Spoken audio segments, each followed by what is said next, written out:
Yeah, I had no idea. You know what? The way this business works, I was just assuming. I'm kind of the person that just like assume the worst, and if something better happens, it happens, and something great happens. So I'm extremely happy about that.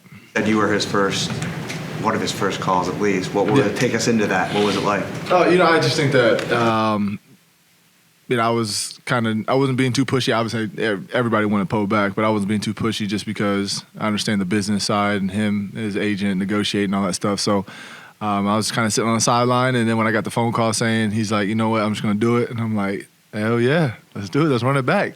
7th year in the system together. That's crazy. I told you guys years back, it felt like we were redshirt seniors together, but I don't know what a 7 years together being in college is. I don't know. Maybe COVID year. I feel like they're all getting 7 years now. So, yeah. Micah, speaking of which, I mean, the big news today is Damar is cleared to work out. He's cleared to come back and play.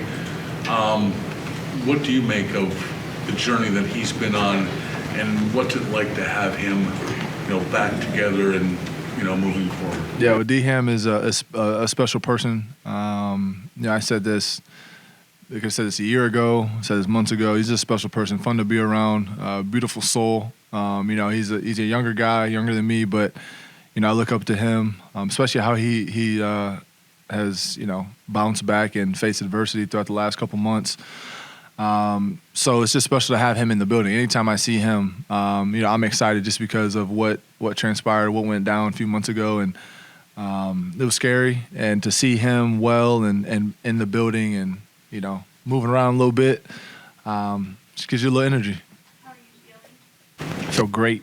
I feel amazing. I was in my backyard getting tackled by my son, preparing for a little season coming up. But I'm truly excited. I've been working out for the longest time, so I'm itching to get back out there. You mentioned with Damar how scary it was in the moment. It's obviously different than other injuries. What is it like seeing him back to even just working out obviously there were bigger steps, but is that different than when other guys come back? What is that like for you? No, it's just, like I said, it's just truly remarkable to see what happened, all the uncertainty that was out there, days following the incident. And I think everybody that was a part of it, obviously everybody in here was a part of it too, just being a part of that game and all that. But being a player and one of your brothers, one of your teammates going down like that, we all got some, kind of little form of trauma from it just because it was so crazy. Never would have thought that in my NFL career, playing football my entire life, that something like that would happen. So to see him, bounce back from that and just having conversations throughout the last couple of months with him and seeing how positive he's being, and even to see him back here and working out, it's a miracle. During this time, he's been everywhere. Mm-hmm. Did you guys talk about that at all? He's at the White House, he's at games, he's everywhere. Yeah, we made a joke yesterday about him meeting the president and seeing if he could hook us up with a few things. But we'll see if he has that connection. We'll see if he's going to use that connection. But no, it's just been all fun and games. He's made his rounds. He's been all over the place, and he deserves it. From, like I said, from the adversity that he's he's faced and coming through that, he definitely deserves all of it. After having so much consistency in the safety room for so many years, last year it didn't go that way. You were out, and then happened with Damar. Jordan was a little bit banged up. Now you look at your group again, all you guys being back, and you added in Taylor Rapp. Yeah.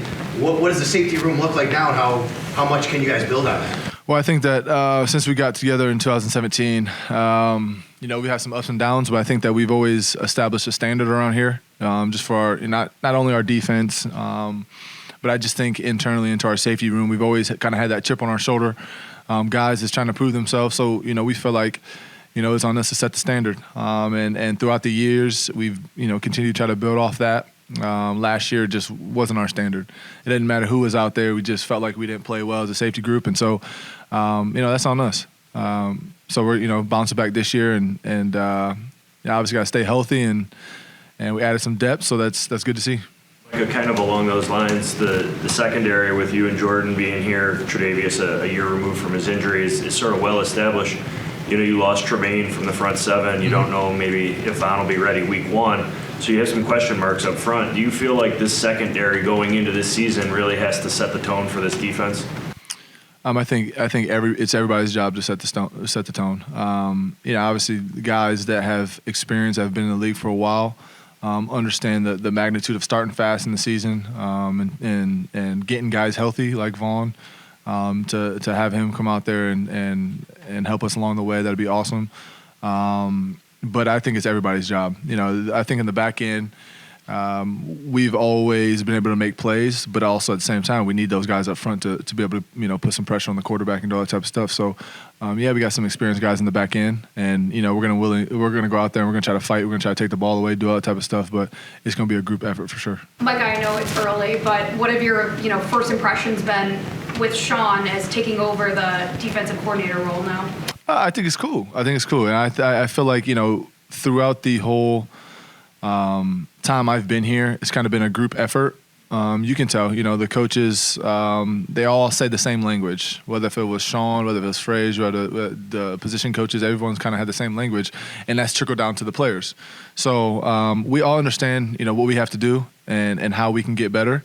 And it doesn't matter really who's calling the plays and doing that type of stuff. We're going to go out there, we're going to, play fast and try to be aggressive and take the ball away, put our offense in good field position. So, but I think it's not going without saying, just somebody like Frage not being in the building is Frage was such a good person for us for a long time. He's just a guy, a former player, someone that's been around the block, never too high, never too low. I've told you guys that before. So, I just again, it's going to have to be a group effort between everybody to kind of bring that to the defense. You're not having him around anymore? Is it super noticeable he's not there? I think this time of year, this guy's in and out of the building, so it is what it is. Micah, you've had I've spoken to him a few times. Now, Micah, you've been on this team longer than anyone. I mean, you talked about from college to high school, even a little bit. You've been with this team 7 years, right? Last year, you had to basically coach the team. So what did you learn? What did last year teach you that would help you in this year's approach? Oh, that's a good question. Well, I think that there's been a bunch of guys that have been here for 5+ years. I feel like for us to get over the hump, we have to play our best. We have to play our best ball. Me personally, what I learned last year, just being grateful for the opportunity of being in the league. I don't think I was, and I think I've mentioned this to you guys before. I wasn't complacent or anything. I just felt like last year, kind of taking a step back and realizing how this league works, and life goes on. Whether if you're hurt or not, the guys are going to continue to go out there and play, and they're going to plug in bodies to try to go out there and win. So I'm just grateful for the opportunity to be back out here, and just kids are getting older, so I want them to see me, play and remember. So it's just a hell of an opportunity for myself and for my family. I know you said you're feeling good and you were medically cleared for if you guys continued anyway, but is there anything you're doing differently this offseason of, now that you've just been in the year longer and coming off that injury? Do you approach this offseason any differently, or have you so far? No, not at all. Kind of doing the same things I've done in the past. Getting back to it, working out hard. I got my routine that I kind of established pretty much once I got to Buffalo. Out in San Diego, I got guys I work with, so sticking that routine and staying in shape, never getting out of shape, and it's kind of my mindset. I know you love to travel. If I'm not mistaken, I don't think you've ever played international. Never. Your first year, right? Yes. Yeah, I am. But I would much rather have a home game. But it is what it is. I feel like playing that game is something that you've seen throughout the years. Especially last year, there were some really good games last year that of teams participating. So I'm excited. I know my family and friends are already making travel trips out of it, and somebody even asked me what I want to do after. I think it's a bye week afterwards. If I want to go travel somewhere after, I'm like, you guys got a game to worry about. So it's gonna be a fun game to be a part of, for sure. Josh was in here talking about feeling, he's going to get a little older and being a little more careful. Josh is getting a little older. How old is Josh? 26? Oh, my God. And maybe changing the way he plays a little bit. Do you think he can do that? Josh is a competitor. I'm going to say that. he's going to do whatever it takes to help this team win.